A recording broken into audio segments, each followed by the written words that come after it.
Voilà, je voulais partager avec vous un texte ou un épisode de l'Ancien Testament qui se trouve dans le deuxième livre des Rois, au chapitre 6, et je lis à partir du verset 1er. 2 Rois, chapitre 6, verset 1. Les membres de la communauté de prophètes dirent à Élisée: « L'endroit où nous tenons assis devant toi est trop petit pour nous. Allons jusqu'au Jourdain. Nous y prendrons chacun une poutre et nous nous y ferons un lieu de réunion. » Élisée répondit: « Allez-y. » L'un d'eux dit: « Accepte de venir avec tes serviteurs. » Il répondit: « Je vais venir. » Il partit donc avec eux. Arrivés au Jourdain, ils coupèrent du bois. Alors que l'un d'eux abattait une poutre, le fer de sa hache tomba dans l'eau. Et il s'écria: « Ah, mon Seigneur, je l'avais emprunté. » L'homme de Dieu demanda: « Mais où est-il tombé ?» Il lui montra l'endroit. Alors Élisée coupa un morceau de bois, le jeta à la même place et fit ainsi surnager le fer. Puis il dit: « Prends-le. » Il tendit la main et le prit. Voilà un épisode un peu particulier qui, vous allez le voir, pourra nous apporter quelques enseignements, encouragements aussi, je l'espère en tout cas. Je voudrais dire tout d'abord que l'intention des livres des rois n'est pas, comme leur titre semble l'indiquer, de nous donner un récit complet et détaillé de la vie du règne de chacun des rois qui se sont succédés sur le trône de Juda et d'Israël. Ce que l'auteur, c'est-à-dire Esdras, veut avant tout, en écrivant le livre des rois, mais aussi des chroniques d'ailleurs, c'est montrer au peuple de Dieu, particulièrement à celui qui est encore resté à Babylone et qui n'a pas voulu venir avec le retour d'exil, combien Dieu met sa main dans l'histoire, combien Dieu peut utiliser des événements particuliers pour encourager son peuple et lui montrer qu'il prend soin de lui dans les moindres petits détails. Esdras semble nous encourager et vouloir nous encourager à travers eux à ce que dans notre vie, Dieu prend soin de tout. Ce texte, je dirais, est comme finalement une petite lucarne qui éclaire cette pièce obscure. C'est pas grand-chose. Un petit incident, pas si anodin que ça d'ailleurs, mais un petit incident qui va éclairer la journée, on va le voir, de ce prophète et en même temps qui va, je le crois, illuminer aussi notre enseignement ce matin. Je voudrais m'arrêter tout d'abord en premier lieu sur ce que j'intitulerai le rassemblement. La tradition dit que c'est le prophète Élie qui fonda la communauté des prophètes dont il est question. Le titre « fils des prophètes » signifiait que les membres appartenaient à la confrérie de ces derniers. On disait aussi les fils des parfumeurs, les fils des orfèvres, les fils des chantres. Ici, nous dirions les fils des vignerons. C'était, on peut dire, les prémices de nos futures facs de théo et instituts bibliques. Dieu se révélait donc aux fils des prophètes. De telles communautés relativement grandes occupaient de vastes maisons. Élie était à la tête de ces groupes et il les visitait tour à tour, enseignait. Ces fils des prophètes étaient donc des combattants spirituels contre l'idolâtrie bien implantée dans le pays et dont les rois s'y adonnaient eux-mêmes avec plaisir, sauf certains qui se sont repentis et ont apporté un réveil spirituel à leur peuple, que ce soit Israël ou Juda. D'ailleurs, lorsqu'Élie, après avoir égorgé les 400 prophètes de Baal, se décourage à cause de Jézabel, femme du roi Akab, qui veut le tuer, Dieu lui rappelle qu'il n'est pas tout seul dans ce combat, alors qu'il avait complètement oublié ce qui était autour de lui. En effet, il apprend que 700 hommes n'ont pas adoré les statues et sont restés fidèles à Dieu, comme lui. Et parmi ces 700 hommes, il y a ces fils des prophètes. Ces hommes apprenaient la crainte de Dieu, mais aussi leur ministère de prophète en tant que porte-parole de l'Éternel. Ils étaient alors, on peut dire, comme des sentinelles de la maison d'Israël, tel que Dieu le dira au prophète Ézéchiel. Ne faisons-nous pas un peu aussi la même chose lorsque nous nous retrouvons pour le culte, l'étude biblique, la réunion de prière? Les qualifications et les dons des uns sont mis à profit pour les autres dans le but de permettre à chacun de grandir dans la connaissance du Seigneur Jésus-Christ pour mieux être armé pour le combat. Nous sommes à l'école de Dieu tous les jours, mais en groupe grâce à l'Église de Jésus. Mais revenons à notre texte. Voilà que ces fils des prophètes sont réunis dans un local et ils écoutent Élisée les enseigner, tel un maître face à ses disciples. Nous apprenons au chapitre 4 qu'ils sont une centaine. Ils ne sont pas peu. Et là, dans ce local, nous saisissons, par rapport à ce qui est dit, que c'est, permettez-moi l'expression, un peu la boîte de sardines. Ils sont trop serrés. Parce que l'un d'eux fait la remarque à Élisée, le lieu où nous sommes assis devant toi est trop étroit pour nous. Et c'est vrai que vous imaginez être 400 ici, ce serait bien, hein, d'accord, hein, mais peut-être serions-nous un peu à l'étroit. Pour être à l'écoute, il faut être un peu à l'aise quand même. Et c'est là que vient la deuxième pensée de ce texte que j'aimerais développer, que j'intitule l'incident, après ce rassemblement. L'incident. Il vient justement du constat établi à propos de l'étroitesse du local. Et pour y remédier, on l'a lu, il décide de couper du bois, ou d'aller couper du bois au bord du Jourdain, pour construire en fait un local plus grand. Logique.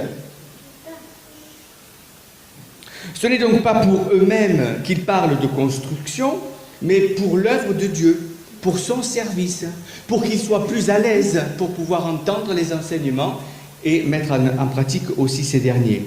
Donc ils se mettent tous à l'œuvre. Il n'y a pas dans leur esprit le moindre doute sur la nécessité de le faire. Il n'y a pas le choix.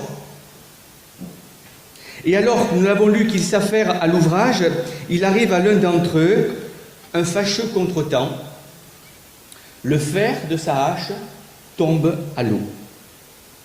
Et nous l'avons ressenti dans la lecture, l'incident est dramatiquement vécu par le protagoniste, par celui qui a perdu ce fer. Pourquoi est-ce dramatique pour lui? Eh bien parce que la hache est empruntée, dit le texte. Elle ne lui appartient pas. Et dans une époque où Castorama n'existait pas, les outils de ce genre étaient fabriqués à la main, donc rares. Et on peut imaginer d'ailleurs que les autres fils de prophètes, ou la majorité d'entre eux, ont aussi fait la même chose, ont été empruntés des haches, des scies, et que sais-je encore. Car ce n'étaient pas des outils qu'ils possédaient eux-mêmes, ils n'étaient pas menuisiers, charpentiers, ils étaient prophètes. C'est pourquoi cet homme est catastrophé de ce qui lui arrive. C'est presque, au dire de ses paroles, la fin du monde qui s'abat sur lui. On peut supposer par sa manière d'agir que l'eau était bien évidemment trop profonde à cet endroit pour espérer aller le récupérer. Sinon, il n'en aurait pas fait cas. Il serait parti dans l'eau et il aurait repris son fer. Mais il est impossible pour lui de le faire. Cette empreinte témoigne aussi de la pauvreté de la communauté des prophètes à cette époque, bien sûr. Et en même temps, je l'ai rappelé, ce n'était pas leur métier.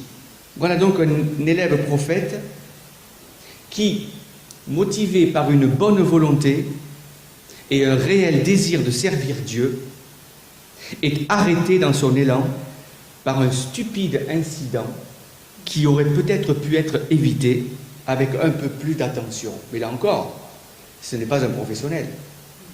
Il prend une hache qu'on lui prête, il fait confiance au prêteur, il fait confiance à l'outil, dont il ne connaît pas forcément peut-être les astuces, la manière dont les choses se mettent en place, s'emboîtent ou peuvent se déboîter, j'en sais rien.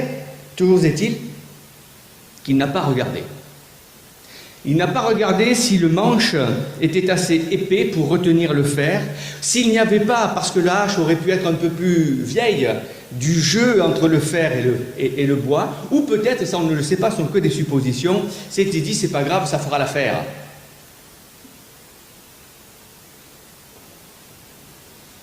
Un jour, il m'est arrivé de perdre le fer de ma massette. Lorsque je travaillais, c'était tout juste si je ne l'avais pas prise dans le pied, ou sur le pied. Puis je me suis dit, c'est bien fait pour toi. Avec à regarder, et faire attention. Ça ne doit pas arriver. Un outil se prépare, même si peut-être au bout d'un moment, le jeu peut venir, mais il faut quand même le surveiller. Mais je le comprends, parce que ça m'est arrivé, motivé par la passion du travail, on ne pense pas à ce genre de détails. Peut-être même un professionnel finira par ne plus y penser. On fait confiance de façon naturelle à l'outil qu'on a entre les mains. Et cet homme ne vérifie pas son outil, lui aussi pris par l'élan du travail. Il n'a pas jugé un peu vite que si on le lui a prêté, eh bien, peut-être fallait-il encore le vérifier. Pourquoi? Peut-être vous vous êtes aussi interrogé face à des situations un peu similaires. Pourquoi? Mais pourquoi ai-je pris ce petit chemin sur lequel j'ai rayé ma voiture alors qu'il y avait une route pas très loin? Pourquoi? Tout ça pour gagner du temps. Évidemment, perdu de l'argent. Ah, si j'avais regardé à droite, je l'aurais vu arriver cette voiture. Et la mienne ne serait pas à la casse maintenant. Pourquoi? Si j'avais su. Vous avez déjà vécu ce genre d'expérience, je suppose. Que de fois ne prononçons-nous pas cela après un incident ou un échec? Les regrets, facile à dire, du haut de la chair, ne servent à rien. Mais quand on est sur le moment, j'oserais pas aller dire à quelqu'un, c'est pas grave. Ce que dit un des collègues du fils des prophètes d'ailleurs. Et c'est là qu'il s'exprime en disant, mais non, mais je l'ai emprunté. Comment tu me dis que c'est pas grave? Il n'est pas à moi. Je peux pas le rembourser.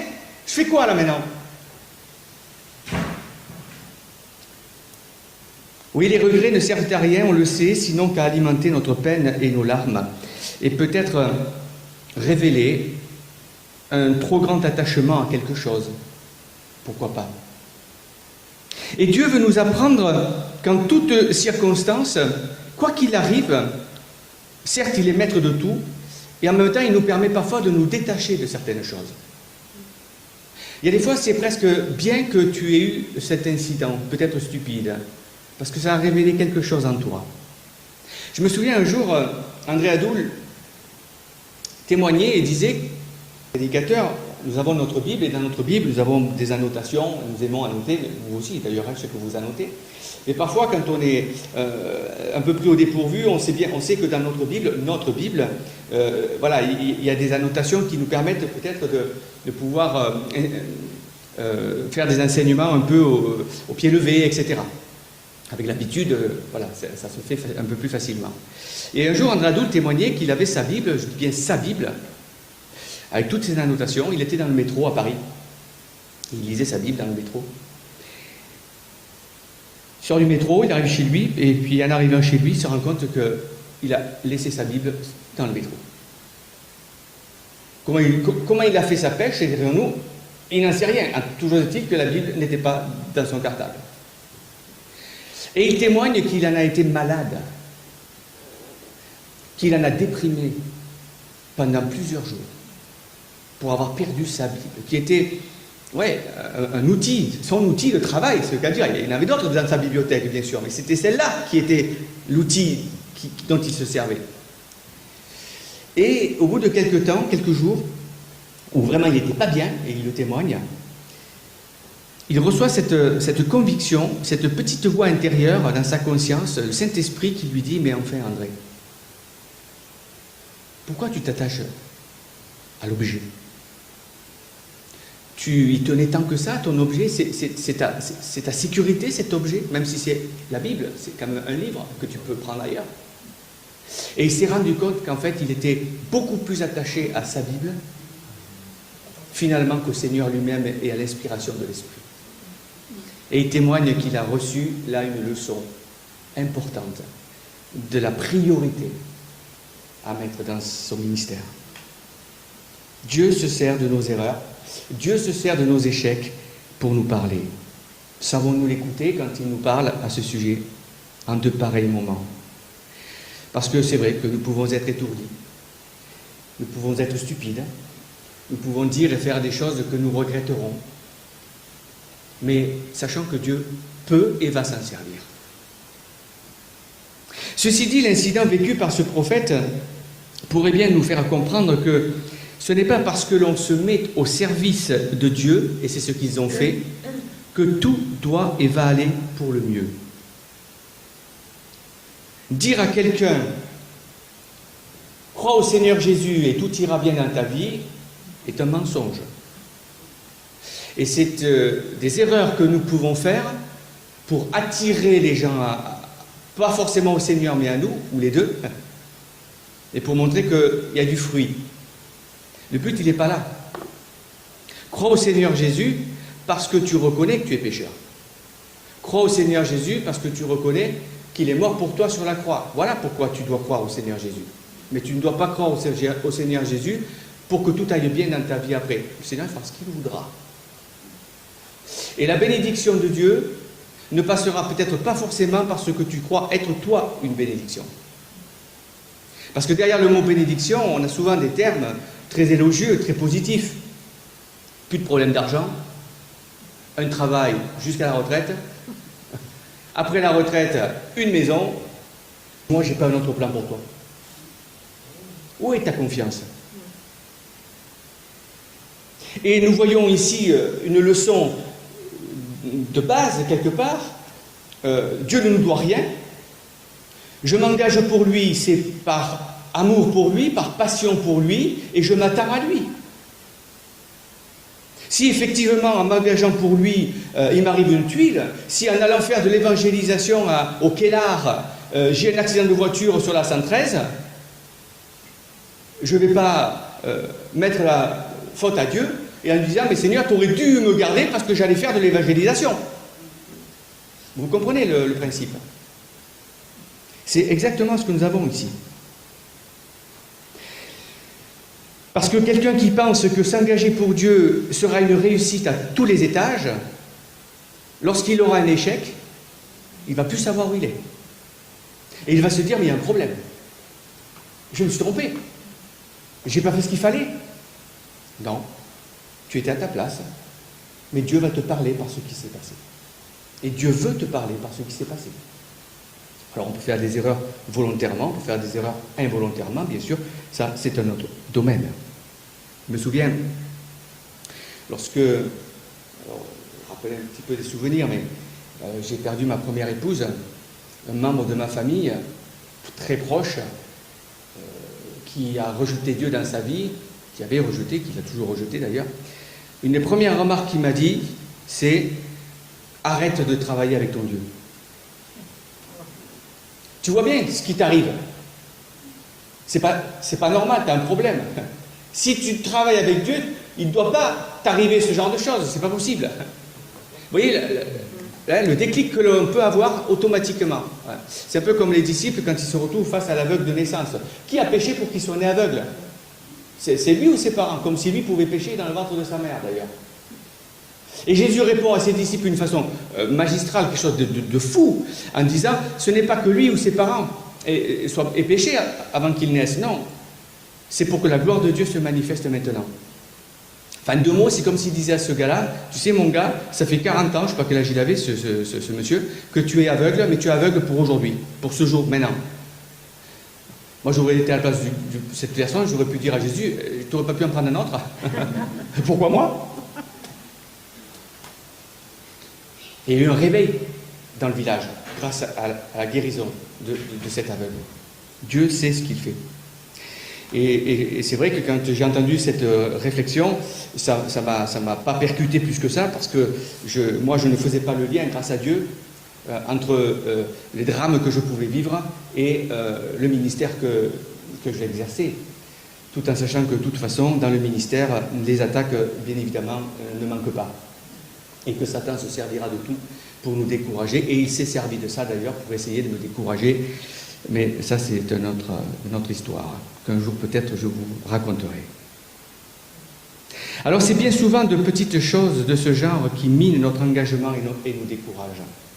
Là encore, le diable, je l'ai rappelé, et de petites choses en petites choses, où on a l'impression que les choses ne vont pas comme on voudrait qu'elles aillent.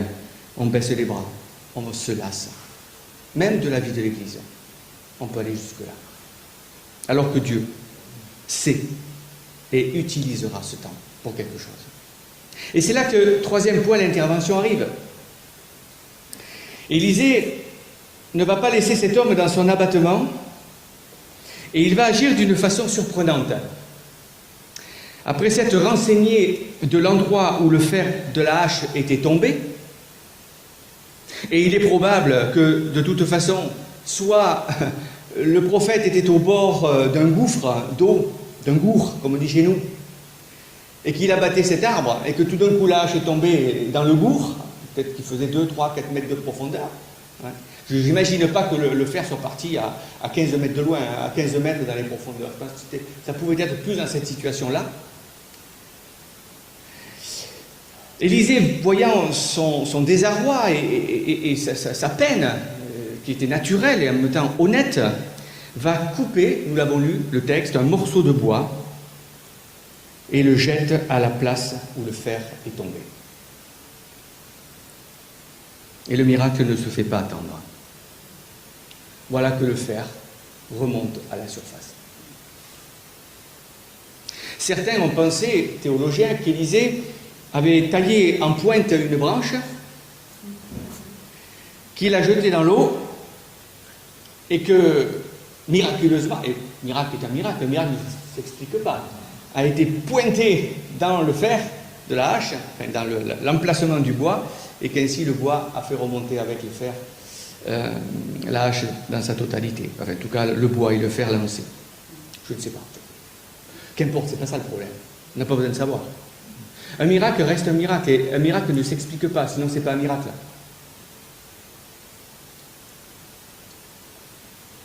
Je crois que nous pouvons y voir combien Dieu, ici, je l'ai déjà évoqué, prend soin de ces petites choses matérielles de notre vie. Même de celles qui paraissent au premier abord anodines, sans importance aux yeux des autres. Pas grave, un fer. J'allais dire, on a perdu 10 € retrouvés quand même pas, mais on la refera un autre. Oui, mais je l'ai emprunté. Il faut que je le rembourse. Je ne peux pas. Ou ça va être dur. Dieu le sait. Parce que ses collègues, certainement, lui ont peut-être dit, mais ce n'est pas grave. Voilà, peut-être pour toi, oui, mais pour moi, c'est un drame. Et il faut accepter que la réaction de l'un comme de l'autre soit différente, bien sûr. Parce que ferions-nous à sa place? Cet incident, aussi futile soit-il, est apparu pour l'auteur Esdras important à relever pour encourager les Juifs restés à Babylone, qui ne voulaient pas rentrer avec les premières vagues d'exil, et leur montrer concrètement comment l'Éternel se soucie de leur vie de chaque jour. Venez au pays. Ne restez pas à Babylone, dans ces dieux étrangers, au milieu de cette idolâtrie. Mais revenez avec nous, parce que restez installés, vous ne voulez pas revenir après 70 ans. Enfin, les plus jeunes qui sont nés, en tout cas, n'ont pas vécu, n'ont pas connu Israël. Et Esdras les encourage à revenir. C'est pour ça que dans le livre des rois, vous avez la vie de David aussi qui est mentionnée, qui est une vie de David explosive, de puissance de Dieu mise en œuvre. Et il nous montre des exemples. Dieu se sert, Dieu, regardez, va tout faire pour que vous soyez bien, mais même dans les petits détails de votre vie. Il y a des choses que vous ne soupçonnez pas de la fidélité et de la puissance de Dieu. Venez. Je me souviens avoir vécu il y a quelques semaines une expérience un peu similaire. J'étais peut-être pas au mieux spirituellement ces jours-là. un peu découragé, un peu dans le questionnement, etc. Et puis je suis parti dans mon jardin, je me suis mis à couper des feuilles, les vignes qui étaient trop importantes pour rabaisser un petit peu et mettre un peu le raisin au soleil. Et j'avais mis ma deuxième paire de lunettes ici, celle dont je me sers quand je vais au jardin, parce que je n'y vois pas sinon si le téléphone sonne ou si voilà, je dois faire une bricole. Et puis je travaille comme ça, voilà, je prends mes sarments, je les mets en tas, et puis je les amène enfin, dans un endroit pour sécher, etc. Puis je rentre à la maison. Puis en rentrant à la maison, je dis où j'ai mis mes lunettes. Je n'étais pas dans une période, je vous le dis, spirituellement engageante, on va dire. Mais quand même, le réflexe, c'est Seigneur, tu sais que, bon, peut-être ces derniers temps, je ne suis pas peut-être au top, mais bah, là, il faut que j'y retrouve, quoi, parce que j'ai plus que celle-là, et si je les tombe, après, il faudra en refaire, etc. Alors je prie au fond de mon cœur, je dis Seigneur, voilà, tu n'es pas obligé de le faire, bien sûr, hein, mais bon, voilà, il faut que je retourne au jardin, je vais voir ce qui se passe, quoi. Et puis quand j'arrive au jardin, à l'endroit où il y avait, au milieu des vignes, il n'y a que 2 rangées en fait, c'est pas très grand, hein, quand même non plus. La première chose que je vois, c'est mes lunettes briller au sol, qui étaient juste sur la terre, et j'ai pris au-dessus tous les sarments comme on les prend, hein, sans me méfier que les lunettes étaient dessous. En fait, j'ai tout pris sauf les lunettes. C'est impossible de les retrouver. Ah, impossible. Non, peut-être pas. Et là, je peux vous dire que ça a boosté ma spiritualité quelque part, dans le sens où j'ai dit, oh Seigneur, mais pourquoi je ne suis pas si proche de toi? Pourquoi j'ai des phases comme ça où j'ai l'impression de m'éloigner de toi? Tu es là, toi, tu me montres que tu es là, c'est incroyable. Là, j'ai vécu cette tâche et ce ferme là, avec ces lunettes. Et ça m'a remis sur les rails. J'ai dit, mais Seigneur, tu es un grand Dieu. Même si, peut-être quelqu'un dira à côté de moi, ce sont que des lunettes, hein. Tu iras en refaire, hein. Mais oui, mais Dieu s'est servi de ça, pour moi. Dieu connaît nos besoins, Dieu connaît nos souffrances, Dieu connaît notre solitude peut-être. Il veut s'occuper de nous dans des moments particuliers, dans le domaine de l'émotionnel, de l'affectif, du matériel, comme on vient de le voir, du spirituel, bien sûr. Et en même temps, si nous voulons le voir agir sur tout dans notre vie, il faut être attentif. Et l'appeler, alors j'ai parlé, je crois, dimanche dernier de roue de secours, hein. Je ne sais pas si c'est avec vous que j'en ai parlé, mais ça vous dit quelque chose, ouais. Là, j'avais pas eu l'impression de prendre Dieu comme une roue de secours quand j'ai dit Seigneur, aide-moi à trouver mes lunettes. C'est pas dans mon habitude, mais comme j'étais pas au top avec lui, j'avais l'impression un peu de me servir de lui, parce que Seigneur, ce serait bien que tu retrouves mes lunettes avec moi, quoi. Vous voyez?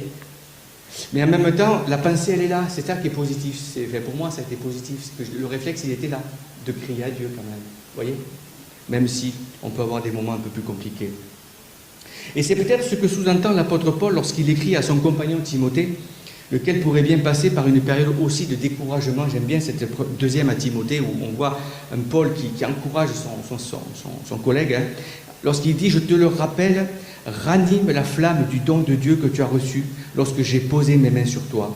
Parce que ce n'est pas un esprit de timidité que Dieu nous a donné, mais c'est un esprit de force, d'amour et de sagesse. » Quand Paul écrit « ranime la flamme du don », cela laisse entendre que peut-être Timothée avait besoin de replacer le manche dans le fer, voyez, et que peut-être ce fer, ce tranchant, parce qu'on peut parler aussi de tranchant dans l'image du fer de la hache, hein, puisqu'on coupait du bois, c'est la puissance de l'esprit tel que Paul le rappelle à Timothée. Donc reprends ton fer, raffute ton fer, ranime cette flamme. Vous voyez, et c'est vrai, il lui rappelle ce qu'ils avaient vécu ensemble, une imposition des mains pour le ministère, pour une mise en place dans le ministère.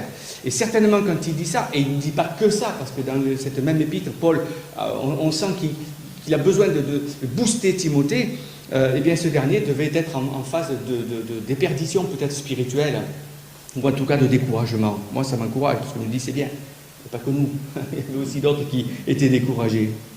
Mais en même temps, réfléchissons. Pensez-vous qu'il eût été sage pour le fils de prophète de continuer à travailler sans le tranchant de son fer? C'était une stupidité totale, hein, n'est-ce pas? Faire comme si de rien n'était vis-à-vis des collègues. Imaginez ce qui se passe. Vous cognez avec le fer, paf, vous voyez les copeaux qui sortent, hein, ça c'est beau, c'est positif, ça avance, et puis tout d'un coup, paf, plus de fer. Oh. Qu'est-ce qu'il aurait fait? Du bruit. Mais que du bruit. Rien ne se passerait. Cela fait sourire, n'est-ce pas? Mais cela aussi doit nous faire réfléchir et nous faire questionner sur notre propre tranchant en tant qu'enfant de Dieu. Et lorsque je parle de tranchant, j'y vois plusieurs choses. Par exemple, notre capacité, et particulièrement aujourd'hui on en a besoin, à discerner le bien du mal. Ça, c'est un tranchant. Notre volonté, autre tranchant, notre volonté à obéir à Dieu, quoi qu'il arrive, coûte que coûte. Notre souhait aussi, ça c'est un tranchant, de voir des âmes venir à Christ. Je n'ai pas honte de l'évangile, dira l'apôtre Paul. Mais voilà, peut-être que, et c'est une interrogation qu'il faut avoir par rapport à ce texte, mon tranchant n'est plus aussi efficace parce que j'ai peut-être perdu mon fer, ou que je n'ai pas aiguisé ma hache. J'aiguise ma hache spirituellement parlant par cette relation que j'ai avec le Seigneur. J'aiguise ma hache par la vie de la communauté, l'Église de Jésus-Christ, avec qui je partage, je reçois, je donne. J'aiguise ma hache dans le temps que je prends dans la prière, dans la parole de Dieu, dans sa lecture. Là, j'affûte les choses. Le tranchant a peut-être été perdu, posons-nous aussi la question, depuis que, justement, je ne lis plus la parole régulièrement. Imaginez que vous ne mangiez plus pendant 8 jours, 15 jours. C'est presque impossible, à midi, on peut jeûner quand même, mais on commence à s'affaiblir, n'est-ce pas? C'est la même chose au niveau spirituel. Si je ne nourris pas mon âme de la parole de Dieu, je m'affaiblis spirituellement parlant, c'est évident. Ou bien la prière, on en a parlé. Depuis que je ne me suis lassé peut-être aussi de la communion fraternelle, ça peut arriver à un moment ou à un autre dans notre vie. Ou qu'un frère ou une sœur m'a déçu, là aussi, mais je peux aussi décevoir les autres. Depuis que j'ai cédé peut-être à la tentation, que je suis dans le péché, que j'ai chuté et que je ne veux pas me repentir, ça c'est une perte non seulement de tranchant, mais de fer. Et où on continue peut-être de faire comme si de rien n'était, mais à ce moment-là, je vous le garantis, vous faites plus de bruit, même si vous ne parlez pas, que vous faites avancer l'œuvre de Dieu. On peut être même, ou peut-être même être dans une situation de ce prophète, tout simplement se faire, je le dis, est complètement sorti du manche. Le doute s'est installé, ma foi vacille. Et donc qu'en est-il réellement pour nous-mêmes? Que vais-je faire pour réagir? Le prophète a appelé Élisée. Élisée est venu. Et vous vous souvenez dans le texte, Élisée ne devait pas venir avec lui, avec eux. Et il leur dit, viens avec nous, Élisée. Et il ne voulait pas. Et puis il vient avec eux, il l'accompagne. Le Seigneur est là aussi, il nous accompagne tout le temps. Il veut toujours nous accompagner. Alors partagez avec quelqu'un, priez avec quelqu'un si vous vous rendez compte que votre fer est tombé, votre tranchant n'est plus, pour partager et être accompagné. Ne restez pas seul. C'est important. À l'assemblée d'Éphèse, le Seigneur Jésus fera écrire par Jean ceci: « Souviens-toi donc d'où tu es tombé, repens-toi et pratique tes premières œuvres. » Vous voyez, réaffûte les choses. Remets en place ce que tu faisais. Parce que ce que tu faisais, c'était bien. Mais en ayant perdu cet amour, tu les fais encore, parce que les œuvres sont là, mais tu ne les fais pas de la même manière. J'ai presque envie de dire, tu fais du bruit, mais il n'y a pas la puissance derrière, puisque ton amour s'est refroidi. Vous savez, David, quand il a commis le péché de la convoitise, l'adultère et du meurtre avec Bathsheba, puis Uri, son mari, il y a un psaume 32 qui évoque ce qu'il ressent, il l'écrit lui-même, et le 51 d'ailleurs aussi. Le psaume 32, il dit « Tant que je me suis tu, mes os se consumaient, je gémissais toute la journée, car nuit et jour, ta main s'appesantissait sur moi. Mais je t'ai fait connaître mon péché, je n'ai pas caché mon iniquité. J'ai dit, j'avouerai mes transgressions à l'Éternel, et tu as effacé la peine de mon péché. Et on voit comment spirituellement les choses se passent lorsque volontairement on ne veut pas remettre le manche dans le fer ou on ne veut pas aiguiser le fer. Tant que je me suis tu, voyez, tant que je ne veux pas, tant que je me contente de la situation. Ouais, mais à un moment donné, le Saint-Esprit nous titille tellement, nous amène tellement au pied du mur que David a été obligé d'avouer. Bon, c'est vrai qu'il y a eu le stratagème de Nathan le prophète, on connaît l'histoire, si vous la connaissez, qui a été utilisé, mais il a quand même reconnu, face à l'évidence, on est d'accord, mais il l'a quand même reconnu.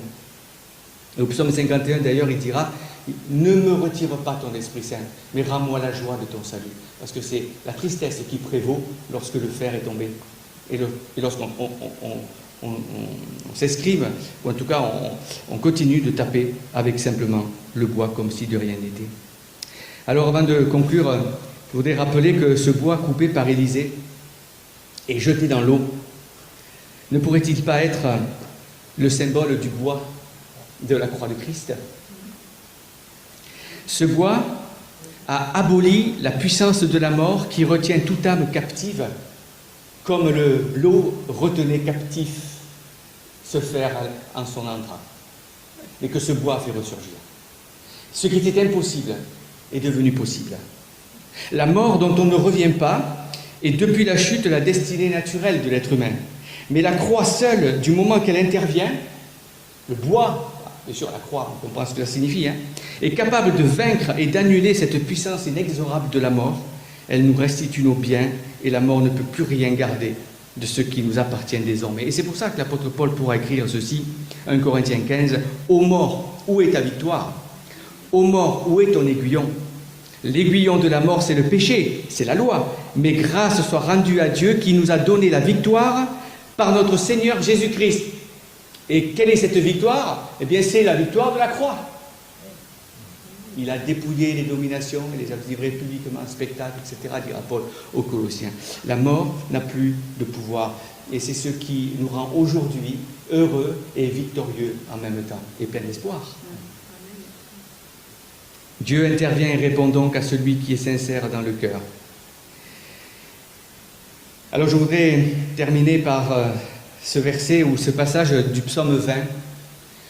Un psaume qui m'avait été donné il y a pas mal d'années, justement à un moment où je vivais des situations difficiles, par une sœur qui me l'a envoyé et qui dit ceci, psaume 20. Que le Seigneur te réponde quand tu es malheureux, que le nom du Dieu de Jacob te protège, qu'il t'envoie de l'aide depuis son temple, qu'il te soutienne depuis Jérusalem, qu'il se rappelle toutes tes offrandes, qu'il apprécie le sacrifice que tu lui apportes, qu'il te donne ce que ton cœur désire, qu'il réalise tes projets. Alors nous crierons de joie pour ta victoire, nous lèverons le drapeau en l'honneur de notre Dieu, que le Seigneur réalise toutes tes demandes. Maintenant je le sais, le Seigneur sauve le roi qu'il a choisi. Il lui répond depuis son temple du ciel, sa main puissante fait des exploits pour le sauver. Certains comptent sur les chars de guerre, d'autres comptent sur leurs chevaux, mais notre force à nous, c'est de faire appel au Seigneur notre Dieu. Eux, ils deviennent faibles, puis ils tombent. Nous restons debout, nous résistons. Seigneur, sauve le roi. Je dirais même, Seigneur, sauve ton enfant, qui nous réponde quand nous l'appelons. Et il répondra quand nous l'appellerons. Amen. Amen. Oui, Seigneur Jésus, encore une fois, c'est une grâce de partager ce temps dans la communion fraternelle. Merci, Seigneur, parce que ta parole est riche, belle. L'Esprit, Seigneur, nous la révèle. Puissions-nous, ce matin encore, en tirer les leçons pour notre propre vie, que personne ne se prive ce matin et dans les jours à venir de mettre en pratique ce que le Saint-Esprit lui aura rappelé et qu'il ne tarde pas pour obéir à ta voix. C'est le salut, Seigneur, que tu annonces encore. C'est la restauration que tu annonces aussi aujourd'hui. C'est l'encouragement pour ceux qui peut-être sont découragés. Seigneur, nous prenons ta main comme ce psaume le dit et nous te demandons de nous délivrer. Oui, Seigneur, que ton nom soit loué en Jésus-Christ que nous attendons. Amen.